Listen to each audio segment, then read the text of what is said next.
बात करनी थी। ठीक है, इतना क्लियर है आपको?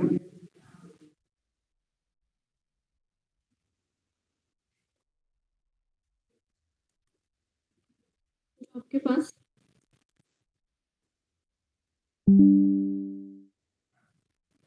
डाइजेस्टिव सिस्टम है, उसको डिवाइड किया था हमने 2 कैटेगरीज में।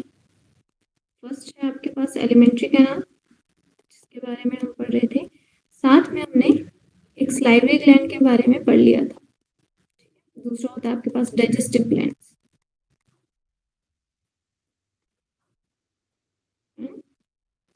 एलिमेंट्री कैनाल, जिसमें हमने फर्स्ट आपके पास जो सलाइवरी ग्लैंड्स है उसके बाद बारे में पढ़ लिया था। ठीक है, और एलिमेंट्री कैनाल में हमने स्टार्ट होती है आपके पास एलिमेंट्री कैनाल कहाँ से? माउथ से, जिसके बारे में मैंने पढ़ लिया था। उसके बाद buccal cavity,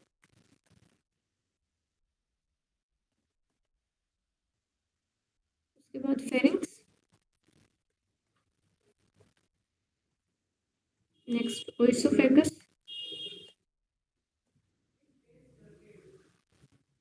next one is stomach, and the sphincter present between the oesophagus and stomach is the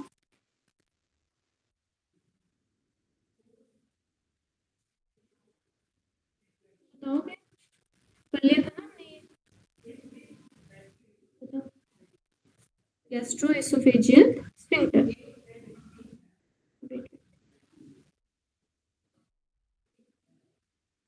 The sphincter present between at the end of the oesophagus, which regulate the opening of oesophagus into the stomach, is known as a gastroesophageal sphincter.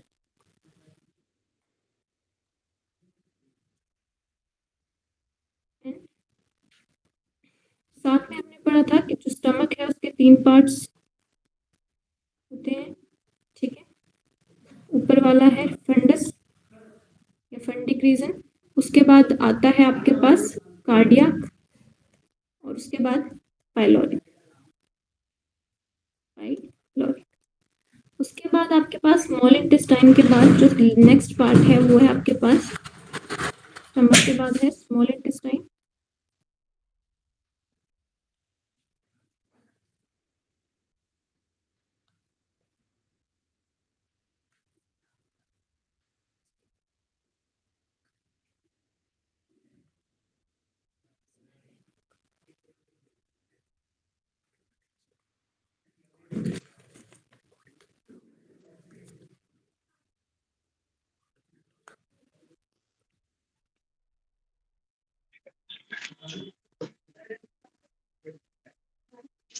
उसके बाद है आपके पास small intestine.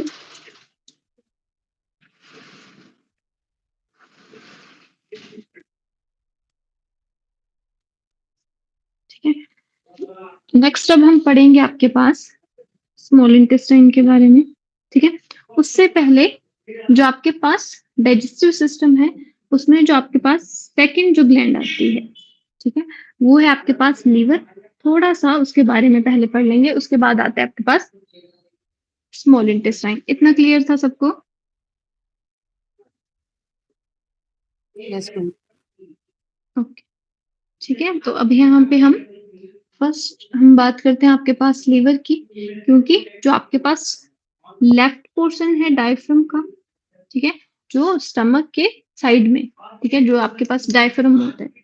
Diaphragm क्या है? आपके पास जो partition है जो आपकी बॉडी कैविटी को डिवाइड करती है थोरेसिक कैविटी और एब्डोमिनल कैविटी में।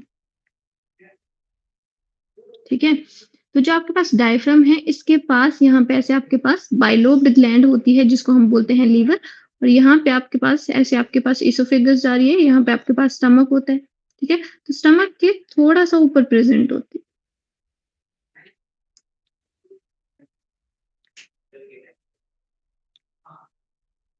ठीक है, तो ये आपके पास स्टमक है, तो इससे ऊपर आपके पास क्या प्रेजेंट होगा? ऐसे लीवर प्रेजेंट होगा। ठीक है, तो हम बात करते हैं यहाँ पे लीवर की।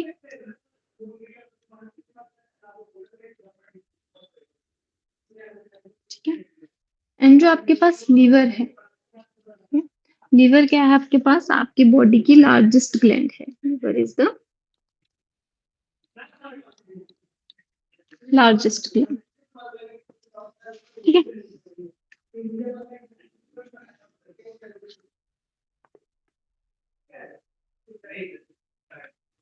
जिसका वेट होता है आपके पास,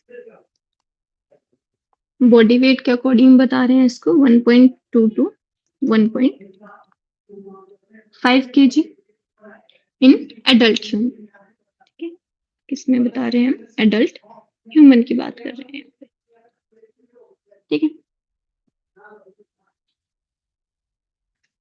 अगर मैं बात करूं लोकेशन की, तो कहाँ प्रेजेंट होता है? अभी मैंने बताया बिलो द डायफ्राम। ठीक है, जस्ट बिलो द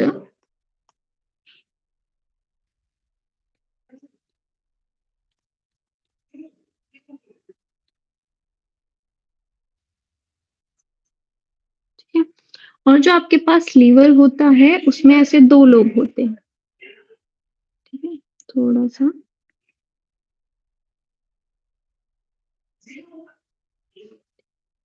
ऐसे आपके पास जो लीवर होता है वो ऐसे होता है, बाइलोब्ड स्ट्रक्चर। ठीक है, और यहाँ पे ये कनेक्टेड होता है आपके पास लिगामेंट से।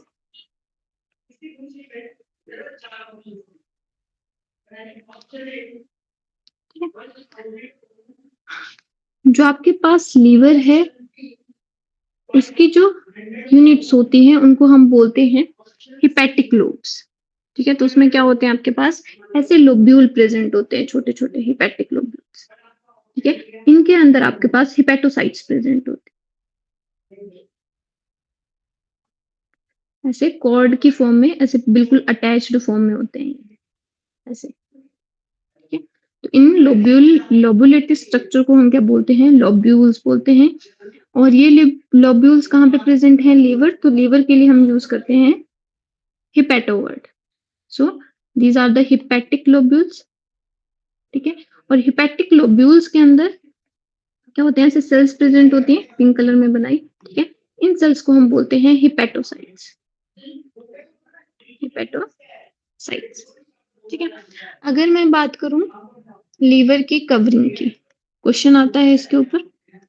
ठीक है, तो लीवर की बेसिकली दो कवरिंग होती हैं। एक तो ये जो आपके पास ये जो लोब्यूल्स हैं, ठीक है, ये जो आपके पास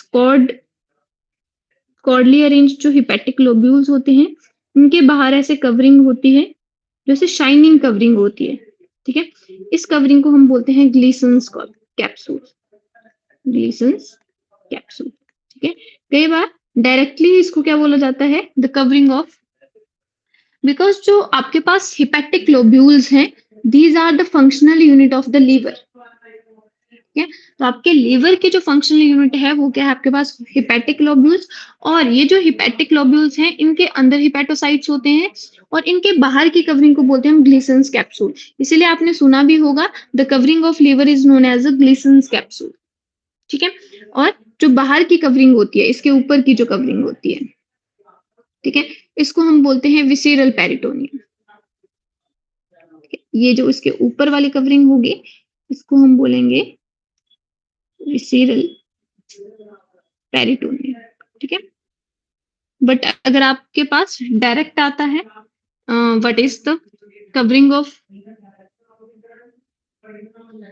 लीवर, सो आपके पास क्या आ जाएगा? Glisson's capsule. अगर आपके पास विसेरल, अब यहाँ पे आउटर और इनर करके अगर नहीं पूछा होगा तो उस केस में, इतना क्लियर हुआ? तो क्या है बेसिकली? इनर कवरिंग को बोल सकते हैं, और जो बाहर की कवरिंग है आउटर, उसको हम क्या बोल देते हैं? Visceral peritoneum.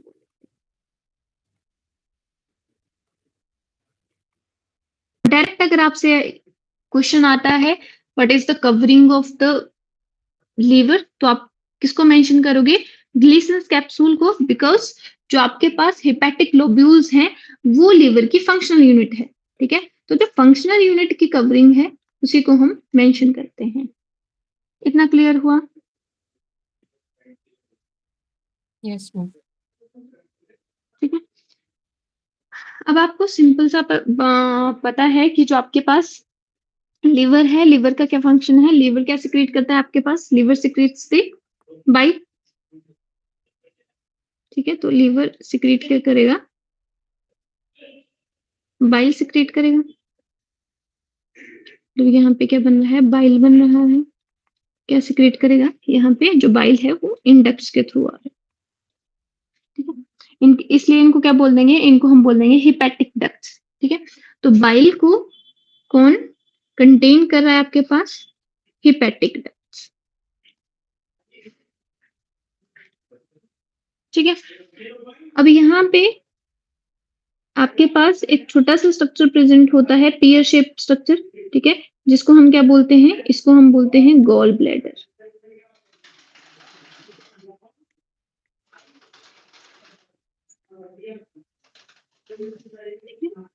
इसको क्या बोला जाता है, गॉल ब्लैडर। ठीक है, और जो गॉल ब्लैडर है वो क्या स्टोर करता है, ये आपके पास स्टोर करता है बाइल को, जो कौन सिक्रीट करता है आपके पास, लीवर सिक्रीट करता है। इतना क्लियर हुआ। ठीक है, और जो यहाँ पे जो गॉल ब्लैडर की ये जो डक्ट है, जिससे क्या होगा, यहाँ पे क्या हो रहा है, बाइल स्टोर हो रहा है। ठीक है, जो यहाँ पे बाइल आ रहा है वो यहाँ पे स्टोर हो रहा है। ठीक है, अब ये जो डक्ट है, जो गॉल ब्लैडर की डक्ट है, उसको हम बोलते हैं सिस्टिक डक्ट। ठीक है, और जो आपके पास लीवर से जो डक्ट आ रही थी उनको हमने क्या बोला, हिपैटिक डक्ट बोला। जो गॉल ब्लैडर से डक्ट आ रही है उनको हमने क्या बोला, सिस्टिक डक्ट बोला। तो जो आपके पास लीवर की डक्ट है और जो गॉल ब्लैडर की डक्ट है, ये दोनों क्या हो जाती हैं, ज्वाइन हो जाती हैं। ठीक है, और ज्वाइन होके क्या बनाती हैं, कॉमन डक्ट बना देती हैं। इसीलिए इसको बोलते हैं हम कॉमन बाइल डक्ट।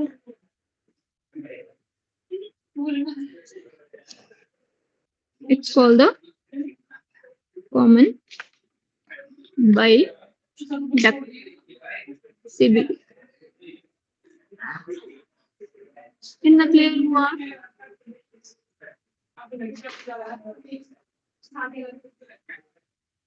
क्लियर है, Yes, ma'am. ठीक है।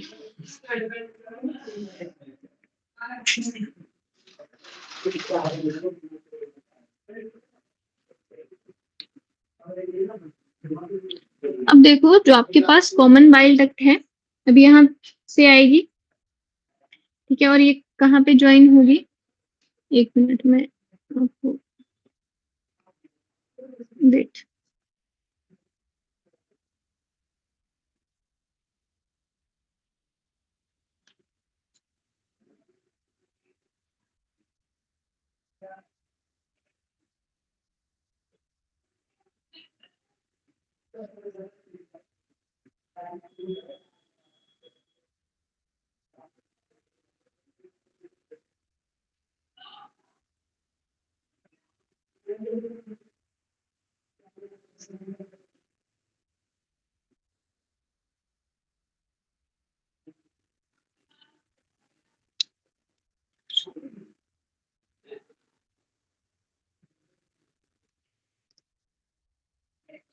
ठीक है, अब यहाँ पे देखो आप। ठीक है, ये आपके पास क्या है, लीवर है। ठीक है, यहाँ पे गॉल ब्लैडर बताया हुआ है। ठीक है, अब ये दोनों डक्ट मिलके यहाँ पे पीछे मिलती हैं। ठीक है, और यहाँ पे जो आपके पास पैनक्रियास है।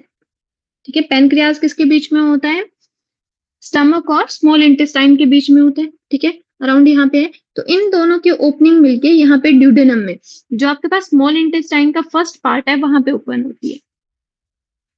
क्लियर है, इतना आइडिया लगा आपको। ठीक है, अब जो आपके पास लीवर है, जो क्या सिक्रीट करता है, बाइल। बाइल में क्या प्रेजेंट होता है आपके पास, बाइल में प्रेजेंट होते हैं, अगर मैं बाइल की बात करूं तो बाइल में आपके पास प्रेजेंट होते हैं bile pigment, bile salt,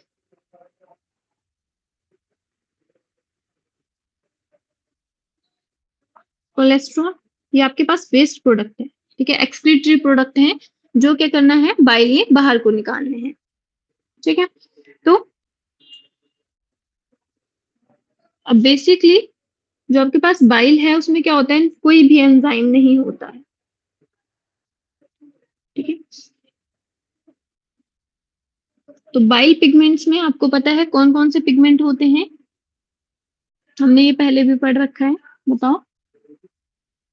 bilirubin और बिलीवर्डिन। राइट, बिलीरुबिन और बिलीवर्डिन।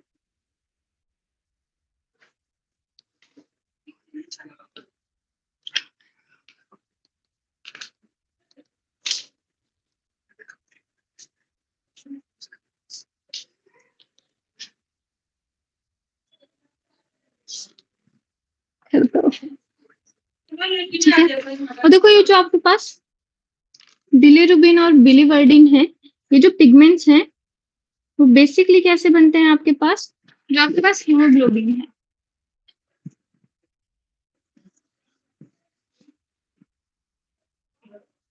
ठीक है। तो आपको पता है हीमोग्लोबिन में क्या होता है? हीम ग्रुप होते हैं, ठीक है, और साथ में ग्लोबुलिन चेन्स होती है, ठीक है, 2 अल्फा और 2 बीटा, ठीक है।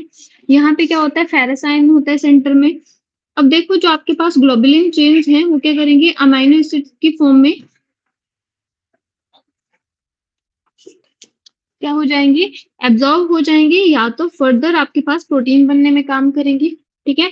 जो फेरस है, फेरस आयन फिर से आपके पास बोन मैरो के पास चले जाएंगे, और जो ये जो हीम, जो एम्प्टी हीम है, मतलब जो खाली हीम है, ठीक है, वो क्या करेगा? वो आपके पास, आपको पता है ग्रेवयार्ड ऑफ आरबीसीज किसको बोलते हैं? स्प्लीन को बोलते हैं, ठीक है। तो जो आपके पास स्प्लीन होगा उसके पास क्या होंगे? ऐसे एम्प्टी हीम होंगे, ये ग्रुप होंगे। वो आगे चल के किस में चेंज हो जाते हैं? बाइलरुबिन और बाइलवर्डिन में चेंज हो जाते हैं, और ये कैसा कलर देते हैं? ये येलो पिगमेंट्स होते हैं।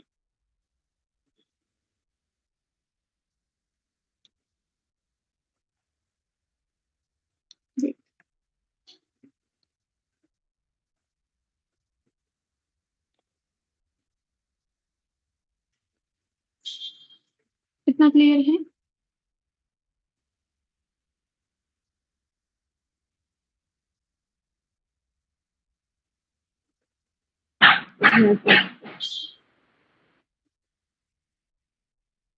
ठीक है,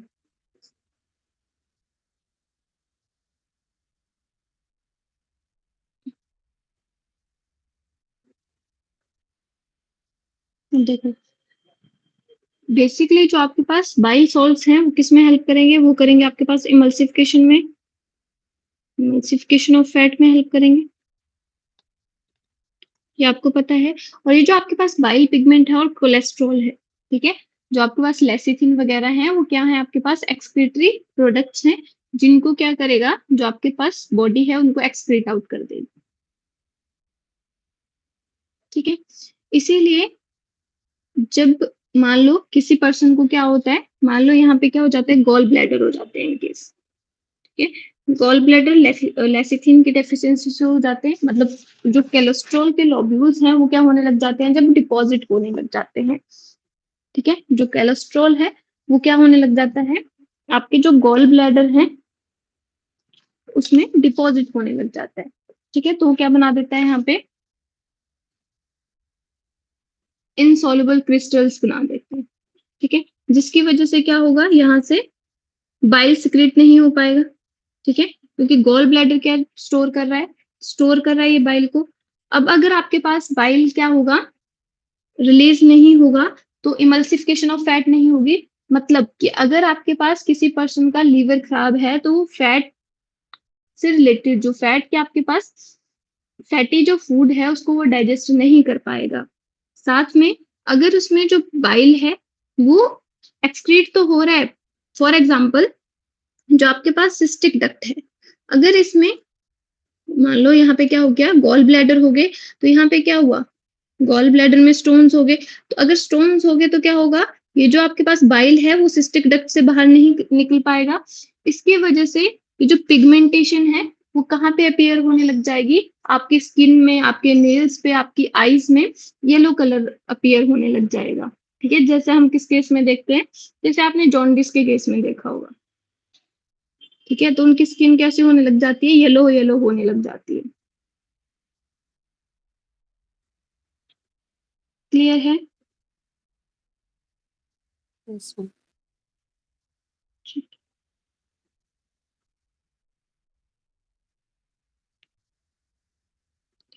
साथ में इसका जो एक्सक्रीटरी प्रोडक्ट होता है वो आपके पास कुछ फॉस्फोलिपिड्स होते हैं।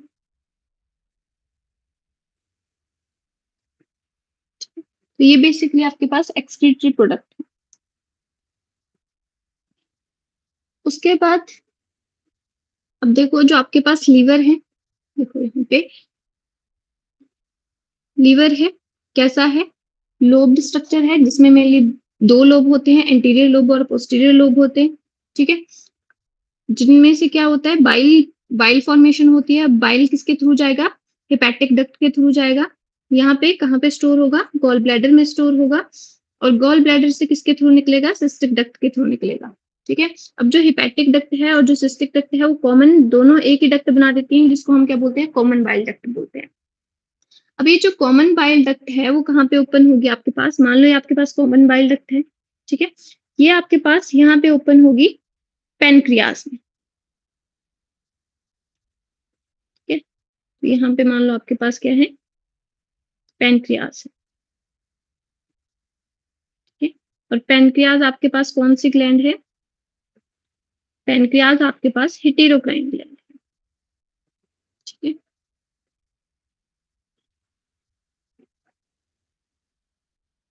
ये आपके पास पेनक्रियास, ठीक है। तो जो पेनक्रियास है उसके पास क्या होता है,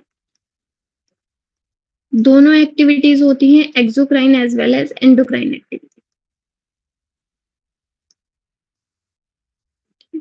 ये जो आपके पास पेनक्रियास का ये जो मैंने सर्कुलर स्ट्रक्चर बनाया है इसको हम बोलते हैं एसिनाई, ठीक है। और जो आपके पास एसिनाई सेल्स हैं वो पेनक्रियास की एक्सोक्राइन सिक्रीशन करवाती हैं, ठीक है। मीन्स क्या है, आप देख रहे होंगे इनमें क्या है, ऐसे ग्लोब्यूल स्ट्रक्चर है, उसके बाद क्या बन रही है, एक डक्ट बन रही है, ठीक है। तो जो डक्ट के थ्रू सिक्रीशन होती है उस सिक्रीशन को हम क्या बोलते हैं, एक्सोक्राइन सिक्रीशन बोलते हैं, ठीक है। और साथ में जो आपके पास पेनक्रियास है उसमें सेल्स प्रेजेंट होती हैं जिनको हम बोलते हैं आइसोलेट्स ऑफ लैंगरहैंस, ऐसे, ठीक है। और इन सेल्स की जो फंक्शनिंग है,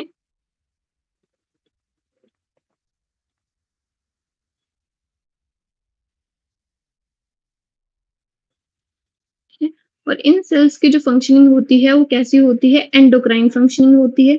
मीन्स क्या है, आपके पास ये जो डक्टलेस ग्लैंड्स हैं जो बेसिकली क्या करती हैं, आपके पास हार्मोन सिक्रेट करती हैं, क्लियर है। अब ये जो क्या है आपके पास, ये है आपके पास पेनक्रियाटिक डक्ट है। मेरी आवाज आ रही है, yes ma'am. Yes ma'am, okay, ठीक है। अब देखो यहाँ पे जो पेनक्रियाटिक डक्ट है वो किसके साथ मिल जाएगी, अब ये जो आपके पास ऊपर से आ रही थी, कौन आ रही थी, ये कॉमन बाइल डक्ट, ठीक है। तो कॉमन बाइल डक्ट आपके पास किसके पास ओपन हो रही है, पेनक्रियाटिक डक्ट में ओपन हो रही है। अब ये जो पेनक्रियाटिक डक्ट है इसको हम क्या बोल देंगे, अब जहां पे क्या हो रहा है, कॉमन बाइल डक्ट भी ओपन हो रही है और पेनक्रियाटिक डक्ट भी ओपन हो रही है, इसको हम बोलते हैं hepato pancreatic duct. Hepato means कहां से, रिलेटेड टू लीवर, और pancreatic means related to pancreas, इसलिए क्या बोल देते हैं हम इसको, हिपैटो पेनक्रियाटिक डक्ट, ठीक है।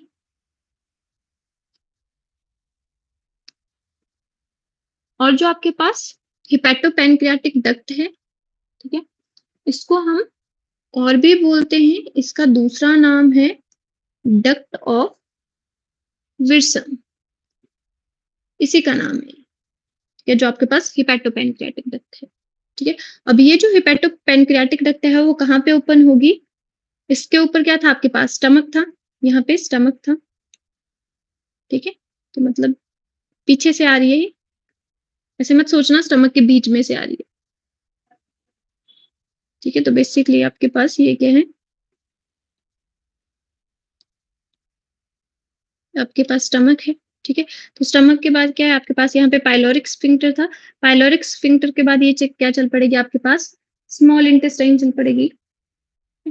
तो जो आपके पास जो हिपैटोपेनक्रियाटिक डक्ट है या फिर डक्ट ऑफ विल्सन है, ये कहाँ पे ओपन होती है, ये आपके पास ओपन होती है स्मॉल इंटेस्टाइन के फर्स्ट पार्ट में जिसको हम बोलते हैं डुodenum, ठीक है। ठीक है? और यहाँ पे एक स्फिंक्टर प्रेजेंट होता है इनकी ओपनिंग को रेगुलेट करने के लिए। ठीक है, जो मैंने येलो कलर में बनाया, इस स्फिंक्टर को बोला जाता है स्फिंक्टर ऑफ ओडी। ठीक है, तो क्वेश्चन आता है आपके पास,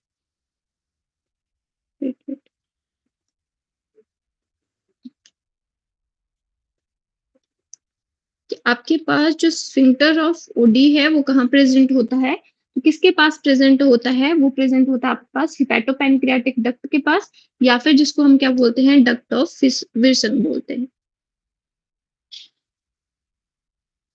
इतना क्लियर हुआ? Yes, ma'am. ठीक है, ठीक है। तो पिछले कल हमने जो आपके पास स्टमक है, सॉरी फ्राइडे को हमने स्टमक का स्ट्रक्चर पढ़ लिया था। ठीक है, आज हमने थोड़ा सा आपके पास लीवर के बारे में देख लिया कि लीवर में क्या क्या चीजें हैं। ठीक है, लीवर का स्ट्रक्चर, और लीवर में जो क्वेश्चन आता है वो बेसिकली इसके कवरिंग के ऊपर आता है।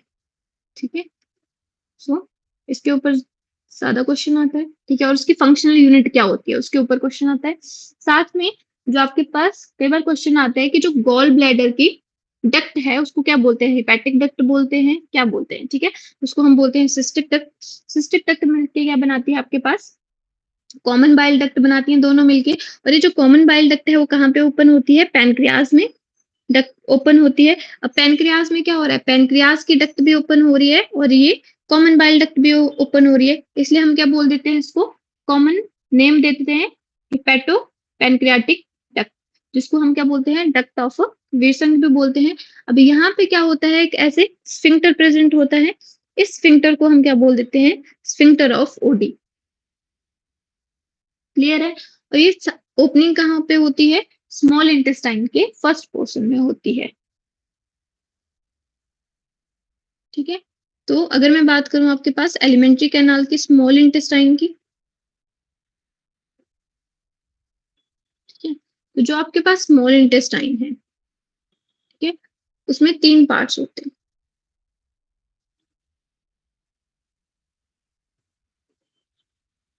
फर्स्ट है आपके पास ड्यूडेनम, ये आपके पास शी शेप रीजन होता है।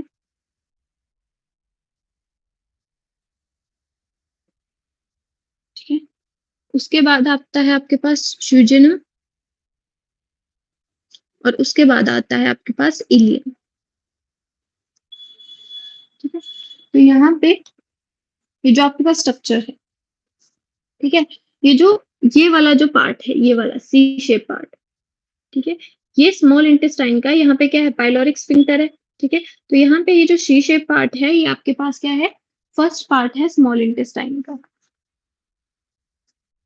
ठीक है, और इसको हमने क्या बोला, इसको हमने बोला ड्यूडेनम। ठीक है, उसके बाद आपके पास क्या आता है,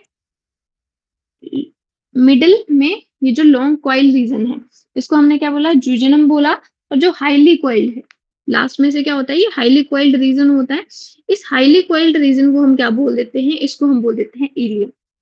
तो इलियम के बाद क्वेश्चन पूछते हैं आपके पास, the most highly coiled region of the small intestine, तो ये आपके पास आता है इलियम।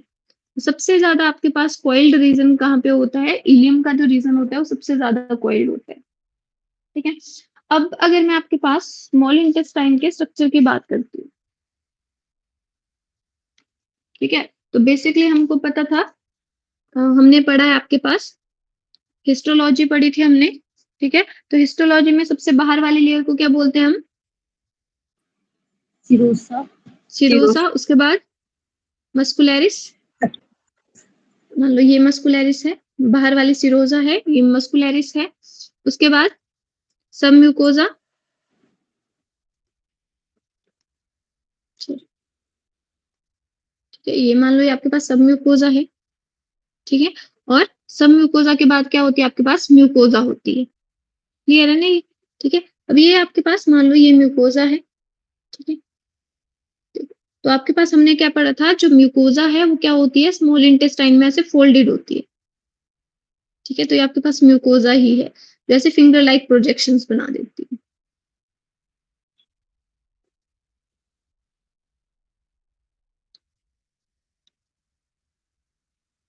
ठीक है, जिनको हमने क्या बोला, इन फिंगर लाइक प्रोजेक्शंस को हमने क्या बोला था, विलाई, या फिर हम क्या बोलते हैं इसको, माइक्रोविली भी बोल देते हैं। ठीक है, और ये किसके थ्रू बनी है, साइटोप्लाज्मिक प्रोजेक्शंस के थ्रू बनी है। और यहाँ पे जो आपके पास सेल्स होती हैं वो कैसी सेल्स होती हैं, कॉलमनर सेल्स होती हैं, कॉलमनर एपिथेलियल सेल्स।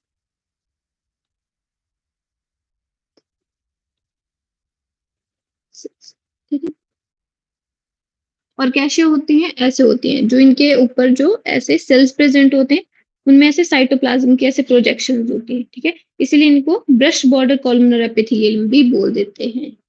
कि ऐसे सेल्स प्रेजेंट होती हैं ऐसे, जिनकी फिंगर लाइक प्रोजेक्शंस होती है। इन सेल्स को हम बोलते हैं एंटीरियोसाइट्स। ठीक है, अब हमें पता है,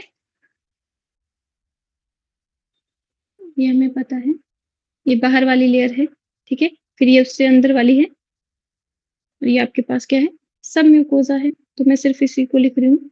जो आपके पास सब म्यूकोजा है उसमें क्या होता है, आपके पास ब्लड वेसल्स प्रेजेंट होती हैं, राइट।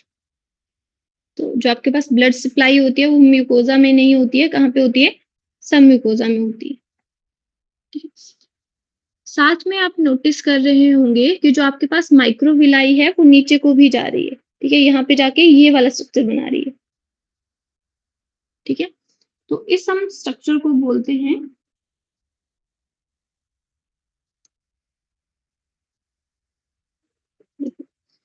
ये आपके पास क्या है, माइक्रोविलाई बना रही है।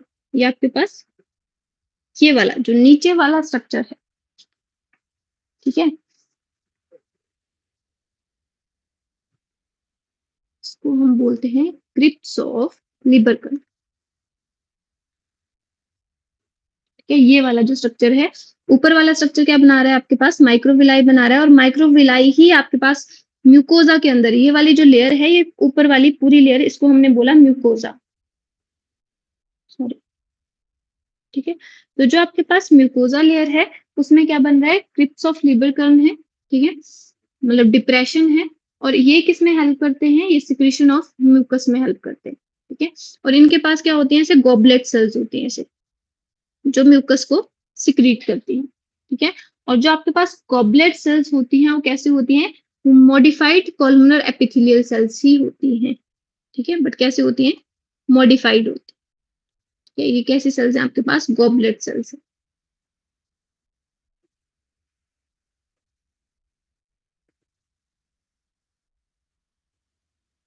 थोड़ा सा पता लगा आपको यहाँ पे, बाहर वाली लेयर सिरोजा, उसके बाद मस्कुलरिस, उसके मैम बाद आती है गोबलेट आपके पास, cell, ma'am goblet cell mucosa में होते हैं। हाँ म्यूकोजा में होते हैं। ठीक है, और कहाँ पे, जो आपके पास क्रिप्स ऑफ लिबरकन है, ठीक है, वहां पे प्रेजेंट होते हैं। और ये क्या आपके पास, मान लो ये आपके पास क्या है, माइक्रोविलाई है, तो माइक्रोविलाई का ही डीप जो डिप्रेशन है ऐसे बन रहा है। ठीक है, इसको हम बोलते हैं क्रिप्स, इसी डिप्रेशन को। और यहाँ पे होते हैं आपके पास गॉबलेट सेल्स, जो बेसिकली म्यूकस सिक्रीट कर रहे हैं। क्यों, क्योंकि आपको पता है जो आपके पास इंटेस्टाइन है, ठीक है, उसका पीएच कितना होता है, आपके पास 7.8 होता है।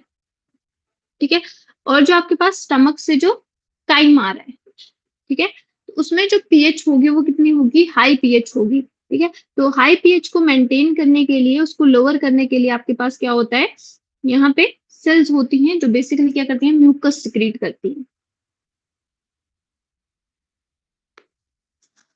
इतना क्लियर हुआ। Yes ma'am. ठीक, अब देखो आपके पास यहाँ पे एक ग्लैंड प्रेजेंट होती है, जैसे आपके पास माइक्रोविलाई है, मैंने क्या बोला आपके पास, ऐसे माइक्रोविलाई कहाँ पे, म्यूकोजा में ही इनका डीप डिप्रेशन बन रहा है नीचे को, ठीक है, जिसको हमने क्रिप्स बोल दिया। ठीक है, अब कुछ जो आपके पास माइक्रोविलाई होती है वो एम्बेडेड होती है सब म्यूकोजा में। ठीक है, मान लो ये आपके पास क्या थी, यहाँ तक म्यूकोजा थी। ठीक है, उसके बाद कौन चल पड़ेगी, सब म्यूकोजा। ठीक है, तो जो आपके पास जो डिप्रेशन यहाँ पे जो क्रिप्ट्स हैं वो सब म्यूकोजा में है, इनको हम बोल देते हैं, ये एक ग्लैंड की फॉर्मेशन करते हैं, इनको हम बोल देते हैं ब्रूनर्स ग्लैंड। Brunner's gland. थोड़ा बहुत क्लियर हुआ? क्या बोल रही हूँ मैं, समझ रिपीट आया कर दो आपको? मैम, रिपीट कर दो, ब्रूनर ग्लैंड क्या क्या बताया आपने? ठीक है, देखो ये आपके पास सबसे अंदर वाली लेयर है जिसको हमने क्या बोला, म्यूकोजा बोला। ठीक है, अब जो म्यूकोजा है उसमें क्या है आपके पास, म्यूकोजा क्या हो गया, ऐसे फोल्ड हो गई है। ठीक है, फोल्ड होके उसने क्या बनाया, विली वाला स्ट्रक्चर बना दिया, माइक्रोविली बना दी। ठीक है, अब जो माइक्रोविली है वो ऐसे जितने ऊपर को है वैसे ही नीचे को उनका डिप्रेशन है, जिसको हमने क्या बोल दिया, क्रिप्स बोल दिया। ठीक है, और क्रिप्स ऑफ लेबरकन भी बोलते हैं इनको। क्यों? क्योंकि इसमें क्या होते हैं, गॉबलेट सेल्स होती हैं जिनका एक्सोक्राइन सिक्रेशन होती है। तो आपके पास गॉबलेट सेल्स है, उनकी सिक्रेशन कैसे होगी, एक्सोक्राइन होगी, मतलब डक्ट्स के थ्रू सिक्रेशन होगी। साथ में इनके पास कुछ और सेल्स होते हैं जिनके पास एंडोक्राइन सिक्रेशन होती है, जिनको हम कल पढ़ेंगे। ठीक है, यहाँ पे क्या होती है, कुछ गॉबलेट सेल्स होती है, साथ में इधर और सेल्स भी होती है, जैसे सीसी के सेल्स होती है, सिक्रेटिन होती है। ठीक है, तो इनको हम कल डिटेल में पढ़ेंगे। बट जो आपके पास जो माइक्रोविलाई है डीप एम्बेडेड होती हैं, और कहाँ पे एम्बेडेड होती हैं, कुछ माइक्रोविलाई सब म्यूकोजा में। और यहाँ पे ये क्या बनाती हैं, एक ग्लैंड बनाती हैं जिसको हम बोलते हैं ब्रूनर्स ग्लैंड। तो कई बार आपके पास क्वेश्चन आता है, which of the following gland is the sub mucosal gland. तो आपके पास जो ब्रूनर्स ग्लैंड है वो कौन सी ग्लैंड है, सब म्यूकोजल ग्लैंड है, म्यूकोजल ना होके। क्योंकि जो मैक्सिमम यहाँ पे हम सिक्रेशन पढ़ेंगे, यहाँ पे हम कुछ सेल्स पढ़ेंगे, ठीक है, जो ग्लैंड्स की तरह एक्ट करती हैं, और जिनकी कैसे होती है, एंडोक्राइन सिक्रेशन होती है। तो मैक्सिमम जो आपके पास ग्लैंड्स रहेंगी वो कैसी रहेंगी, उनकी म्यूकोजा में प्रेजेंट रहेंगी। ठीक है, पर जो आपके पास ब्रूनर्स ग्लैंड होती है वो कहाँ पे लोकेटेड होती है, वो आपके पास लोकेटेड होती है सब म्यूकोजा में।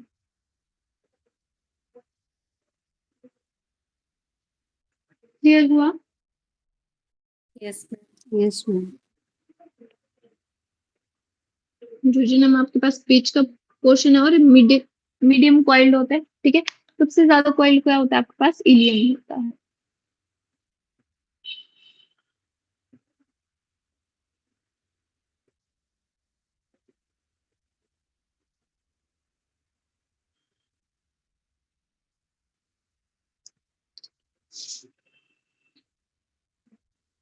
जितना मैंने पढ़ाया उतना क्लियर है आपको?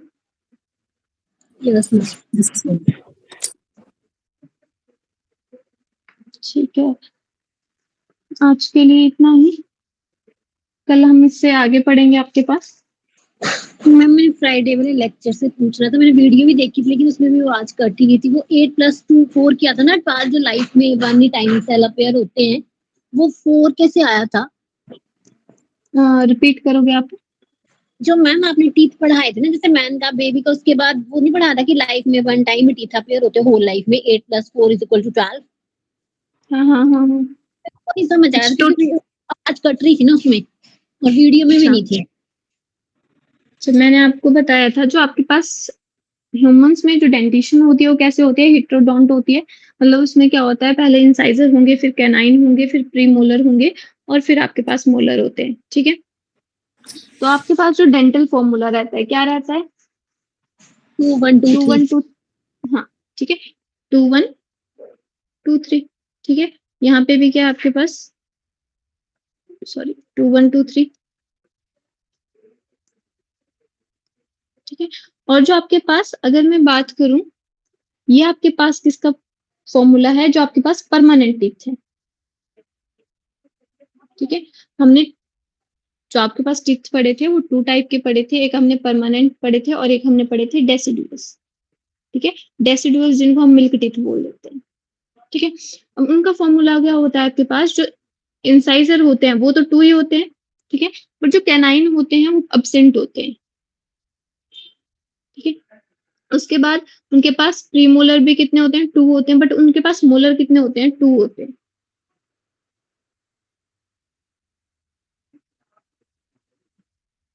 ठीक है, तो इस केस में हमने बेसिकली क्या पढ़ा था कि जो आपके पास नंबर ऑफ टीथ है, और देखो हम लेकिन कैसे आपने 2102 करवाया था, जो आपने ये मिल्क टीथ लिखे है ना, सॉरी कैनाइन होते हैं और यहाँ पे प्रीमोलर, सॉरी मैंने ऊपर वाला नहीं पढ़ा, ठीक है। यहाँ पे आपके पास क्या है, सॉरी ये इंसाइजर है, ठीक है, ये कैनाइन है, ये प्रीमोलर है, ये प्रीमोलर है और ये आपके पास मोलर है, ठीक है। अब देखो यहाँ पे आपने सिर्फ नंबर ही कैलकुलेट करना था, यहाँ पे कितना है 2 1, तो यहाँ पे 3 4 5 6,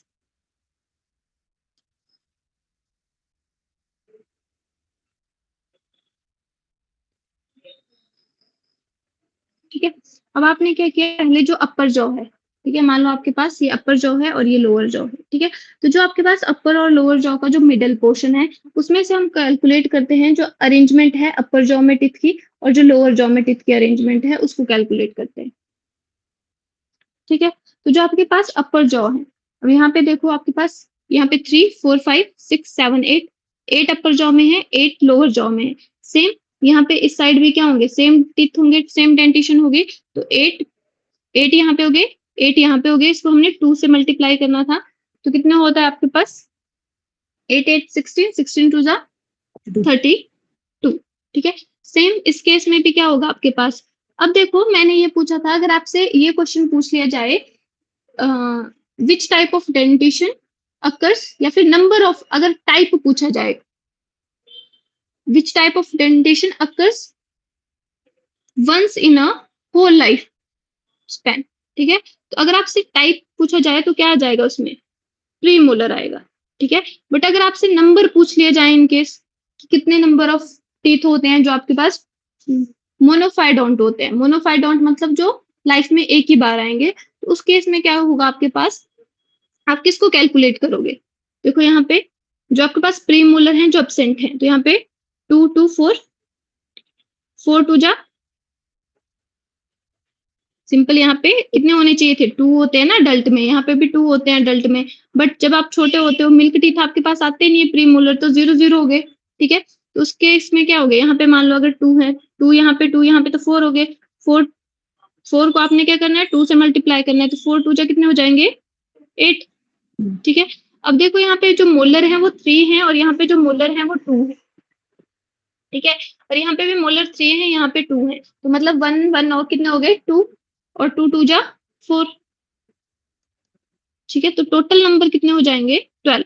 अगर आपसे टोटल नंबर पूछा है तो कभी भी आपने 8 नहीं लिखना है, कई बार हम कंफ्यूज हो जाते हैं और टोटल नंबर में हम सिर्फ यही करके आते हैं, ये वाले कि प्रीमोलर, ठीक है। तो अगर आपसे टोटल नंबर पूछा जाए तो उस केस में आप क्या करोगे, उस केस में आपने जो मोलर है, जो मोलर है वो आपके पास क्या है तो डाइफोडोंट है, 2 बार आ रहे हैं, बट द नंबर, जब नंबर की बात करें तो उनमें से क्या होता है, जो नंबर रहता है वो डिक्रीज रहता है जब हम छोटे होते हैं, और बाद में क्या होता है हमारे पास एक्स्ट्रा दांत आ जाता है एक एक, ठीक है। तो इस केस में अगर मैं टोटल टीथ पूछूं तो कितने होंगे, अगर मैं आपसे क्वेश्चन पूछती हूँ कि टोटल मिल्क टीथ कितने होते हैं तो कितने होंगे, तो यहाँ पे 2 1 3 4 5 5 5 10, 10 इंटू 2 20। 20, ठीक है। और अगर आपके पास यहाँ पे नंबर ऑफ मोनोफाइडोंट की बात कर रहे हैं, ठीक है, जो एक ही बार है, ठीक है। तो एक बार कितने आपके पास, ये तो आ ही नहीं रहे हैं एक साथ में, यहाँ पे 3 होने चाहिए, कितने हैं 2 ही हैं, तो ये कैसे हैं मोनोफाइडोंट है, ठीक है। तो टोटल नंबर में कितने आ जाएंगे, ये 12 आ जाएंगे, क्लियर है। Okay ma'am, thank you. हाँ जी ma'am. Okay thank you. Okay, अगर किसी और को कोई और डाउट होगा तो आप क्लियर कर सकते हो, ठीक है।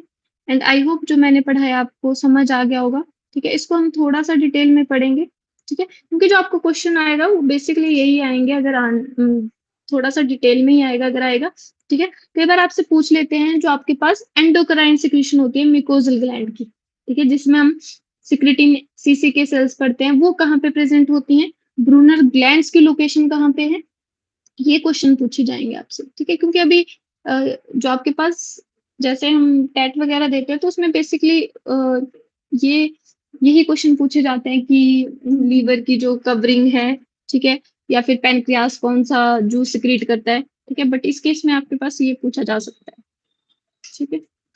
Okay thank you, that's all for today.